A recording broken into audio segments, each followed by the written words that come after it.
मार्ग में एक आश्रम दिखाई दिया है, उजड़ा हुआ, पशु पक्षी भी नहीं है, वृक्ष सूखे हुए हैं। उस क्षेत्र की मिट्टी भी काली पड़ गई है, लगता है जैसे कोई शापित स्थान हो, कोई बड़ा भारी पाप कर्म यहां हुआ है।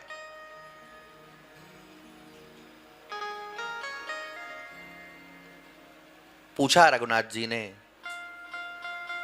ये स्थान कौन सा है, ऐसी कौन सी जगह है ये?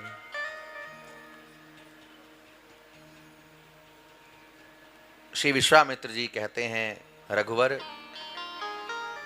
ये गौतम ऋषि का आश्रम है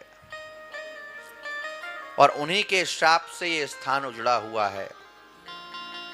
बरसों से उनकी पत्नी अहिल्या तुम्हारी प्रतीक्षा में बैठी है। अपने द्वारा किए गए अपराध का प्रायश्चित करने के लिए।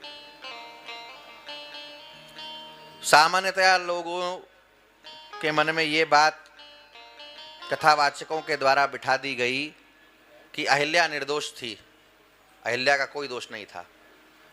पर यह बात ठीक नहीं है। ग्रंथों का अध्ययन करते नहीं हैं लोग, कथावाचक लोग भी पढ़ते नहीं हैं। एक बात किसी ने कह दी, प्रसिद्धि के लिए कोई बात कह दी तो वो चल जाती है। सत्यता यह है, महर्षि वाल्मीकि रामायण में इसको विस्तार से कहते हैं। यहाँ है भी नहीं मानस में। मानस में तो एक दोहा में कह दिया, गौतम नारी शाप बस उपल देह धर धीर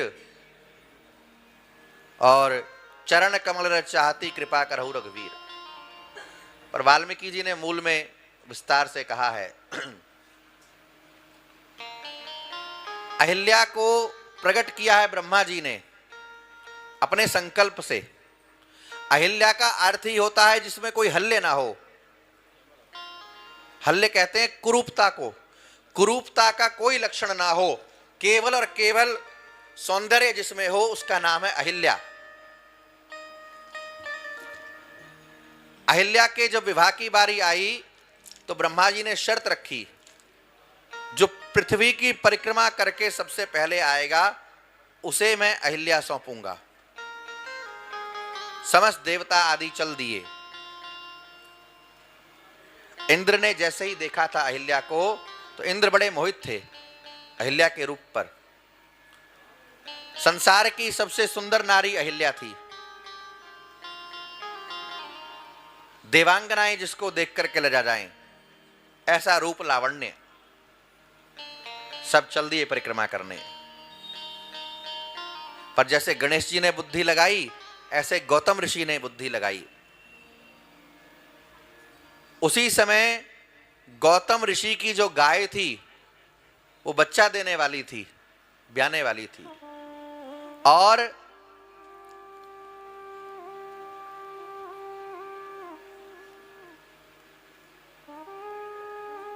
उस समय में गाय के बालक का जन्म होने लगा और उसके खुर और मुख गर्भ से बाहर आए। ऐसी स्थिति की जो गाय है जब जन्म देती है, खुर और अगले खुर आते हैं पहले बाहर। जो लोग गाय रखते होंगे वो जानेंगे, और हम लोग तो ग्वाला ही है, गौशाला रखते हैं तो सब। फिर मुख आता है बाहर। तो जिस समय मुख बाहर आ जाए तो ऐसी जो गाय है उसको द्विमुखी कहा गया है शास्त्र में।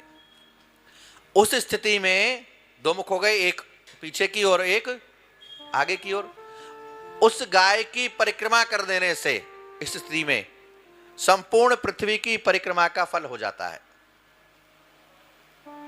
तो गौतम ऋषि ने उस ब्याती हुई गाय की परिक्रमा कर ली और ब्रह्मा जी के सामने खड़े हो गए। ब्रह्मा जी ने अहिल्या का हाथ गौतम ऋषि को सौंप दिया और बाकी सब लौट गए लेकिन इंद्र के मन में अहिल्या को पाने का लालच बना रहा।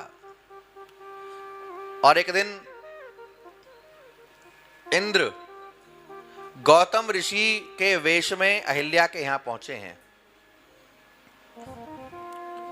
अहिल्या जानती है कि ये इंद्र है।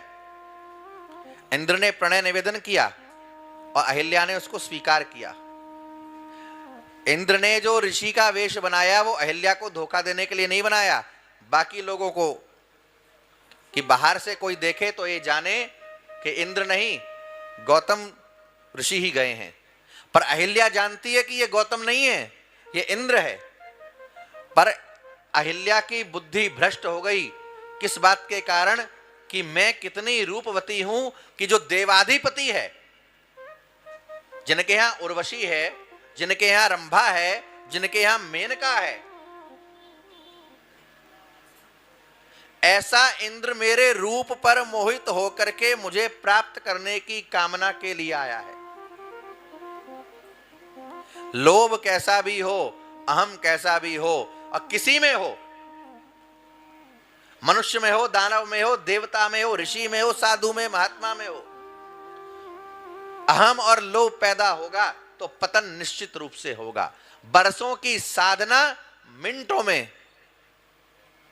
सारे जीवन का तप त्याग पल में, क्षण में बह जाएगा। अहिल्या ने स्वीकार कर लिया इंद्र को। और इंद्र जब जाने लगा तो अहिल्या ने कहा कि देवराज, अब तुम शीघ्र चले जाओ और ऐसा उपाय करो कि तुम्हारी और मेरी दोनों की रक्षा हो जाए। आप वाल्मीकि रामायण खरीद करके पढ़िए, देख सकते हैं। अहिल्या कहती है, जब अहिल्या ये कह रही है कि तुम्हारी मेरी दोनों की रक्षा हो जाए, तो अहिल्या जानती है ना कि ये इंद्र है।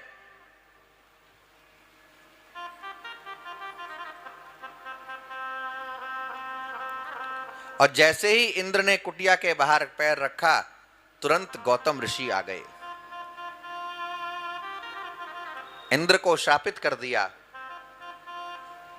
गौतम ऋषि ने, और इंद्र पुरुषत्व से हीन हो गए।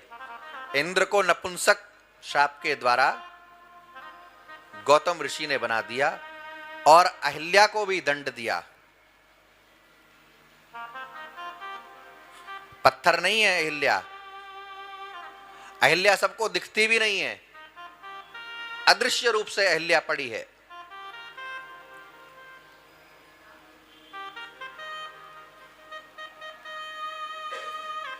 सबको नहीं दिखाई देती अहिल्या।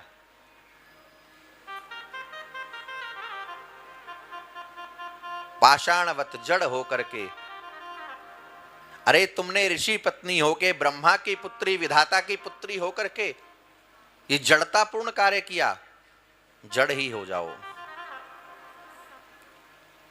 विश्वामित्र कहते हैं कि रघुनाथ जी आप कृपा करिए,